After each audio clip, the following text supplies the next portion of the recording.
Next question है question number 30। इसमें दिया है die with number 1 to 6 is 5 such that probability of 2 है 3/10। तो ये है क्वेश्चन नंबर 8। 2 आने की प्रोबेबिलिटी जो है वो है 3/10 and the probability of other numbers is equal. तो बाकी सभी नंबर्स की प्रोबेबिलिटी बराबर है। तो probability of other numbers is equal to हो जाएगा 1 minus probability of 2। So 1 minus 3/10 is equal to 7/10. अब हमें मीन निकालना है number of time 2 appears on the dice if the dice is thrown twice. Now 2 can let x be the random variable. हम मान लेते हैं x be a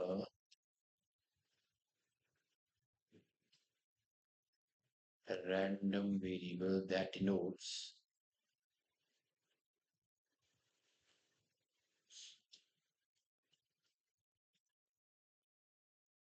the number of times 2 appear on the die. अब दो जो है दोनों dice पे या तो कभी नहीं आएगा, 0 बार आएगा, या दोनों में से एक पे आएगा या दोनों पे आएगा। ये है दो के आने के नंबर्स जो कि हमने रैंडम वेरिएबल को असाइन कर लिया। अब हम निकालते हैं जब दो नहीं आएगा। जब दो नहीं आएगा तो पहली डाई पे भी नहीं आएगा, दूसरी पे भी नहीं आएगा, इसका मतलब दूसरा नंबर आएगा।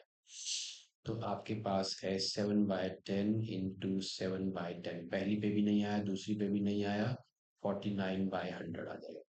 और क्योंकि डाइस को 2 बार फेंका गया है तो हम ले लेंगे यहाँ पे 2C0 2C0 into 7 to C not तो 1 ही रहेगा। तो नंबर ऑफ टाइम्स जो थ्रो किया गया है वो है यहाँ पे, और दो में से एक भी बार नहीं आया है। तो दिस इज 2C0। तो मेरे पास आ गया 2C0 रहता है 1, तो ये आएगा 49/100। नेक्स्ट है दोनों में से एक बार। तो दोनों में से एक बार या तो पहली पे आपका 2 आ गया और दूसरी पे नहीं आया है। सॉरी 3, दिस इज 3/10 तो 3/10 इंटू 7/10। तो दोनों में से एक बार। अब या तो पहली पे आएगा दूसरी पे नहीं आएगा, दूसरी पे आएगा पहली पे आएगा, तो दो कॉम्बिनेशन है मेरे पास। तो ये वैल्यू है आपकी 21/100 इंटू 2C1 is 2, सो ये हो गया 42/100। नेक्स्ट है आपके पास दोनों पे ही 2 आएगा। तो दोनों पे ही 2 आएगा, मतलब आपके पास दो वेज। तो पहले पे आपका 2 आ गया और दूसरे पे भी 2 आ गया, या दूसरे पे 2 आया पहले पे आया, तो दो तरह से ये हो जाएगा 9/100। C2 होता है 1, तो दिस इज 9/100। तो हमें इस क्वेश्चन में पूछा गया है we have to find the mean. तो सबसे पहले बनाते हैं प्रोबेबिलिटी डिस्ट्रीब्यूशन टेबल। ये है 0 1 2 प्रोबेबिलिटी ऑफ एक्स। 2 नहीं आएगा उसकी प्रोबेबिलिटी है किसी भी डाई पे 49/100, किसी एक पे आएगा 42/100, और दोनों पे आएगा तो 9/100। This is the probability distribution table. और हमें अब निकालना है मीन। तो मीन निकालने के लिए जो फॉर्मूला है वो है sigma P I into X I. तो ये हो जाएगा 0 into 49/100 plus 1 into 42/100 plus 2 into 9/100। तो ये तो हो गया 0। This is 42/100 plus 9 2 is 18/100 and 8 to 10 4 5 6 60/100 which gives me 0.6। so 0.6 is the mean। अब चलते हैं बी पार्ट पे। So,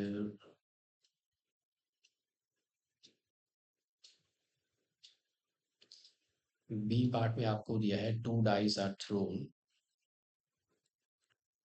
और यहाँ पे दो इवेंट्स दिए हैं, आपको चेक करना है ए और बी ये इंडिपेंडेंट है या म्यूचुअली एक्सक्लूसिव है। तो सबसे पहले आपका है ए इवेंट, ये है पार्ट बी। ए इवेंट में पेयर है X plus Y is equal to 9 होना चाहिए। तो दो डाइस को थ्रो करेंगे तो टोटल जो आउटकम्स हैं दे विल बी 36। 6 का स्क्वायर इज इक्वल टू 36। और आपको दोनों डाइस पे जो सम ऑफ नंबर्स है वो 9 आएगा, या तो 3 6 पे और 6 3 पे, या 5 4 पे, या 4 5 पे। तो प्रोबेबिलिटी ऑफ ए जो है वो है 4/36 which is equal to 1/।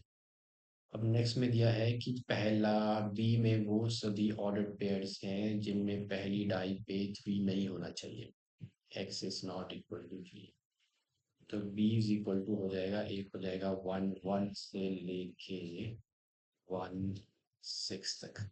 Next है आपका 2 1 से लेके 2 6 तक, ये 6 है आउट करो।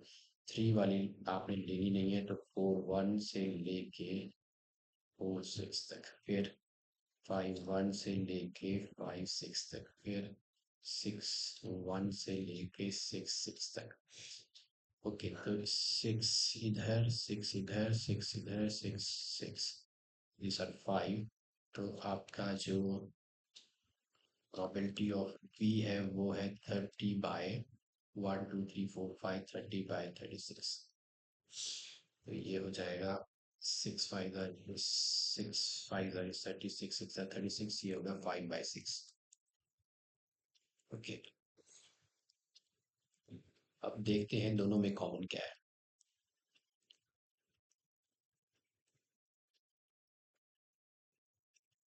ओके, जो दोनों में कॉमन है ए इंटरसेक्शन बी, ए और बी इवेंट्स में जो कॉमन है वो है ये, क्योंकि दूसरे वाले में 3 से ओके कॉमन है ये 3, 1 2 3। So this is 6/3। जो कॉमन इवेंट्स हैं 6/3, 5 4 एंड 4 5, 5 4 एंड 4 5। तो probability of A intersection B हो जाएगी 3/36 विच इज 1/12। ओके, अब P of A into P of B अगर हम करें, तो प्रोबेबिलिटी ऑफ ए है 1/9, प्रोबेबिलिटी ऑफ बी है 5/6।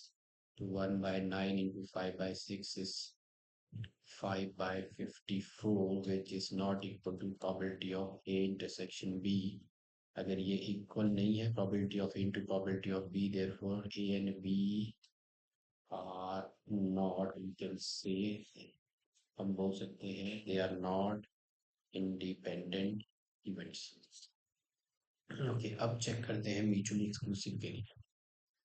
तो म्यूचुअली एक्सक्लूसिव के लिए हमें पता है कि म्यूचुअली एक्सक्लूसिव इवेंट्स होते हैं जिनमें कोई कॉमन आउटकम नहीं होता, लेकिन probability of A intersection B तो यहाँ पे 0 नहीं है। ओके, तो हम लिखेंगे A and B are not mutually exclusive because A और बी जो है they are not disjoint sets. Probability of, या फिर लिख सकते हो A intersection B is not equal to 0, और probability of A intersection is not equal to 0, therefore A and B are not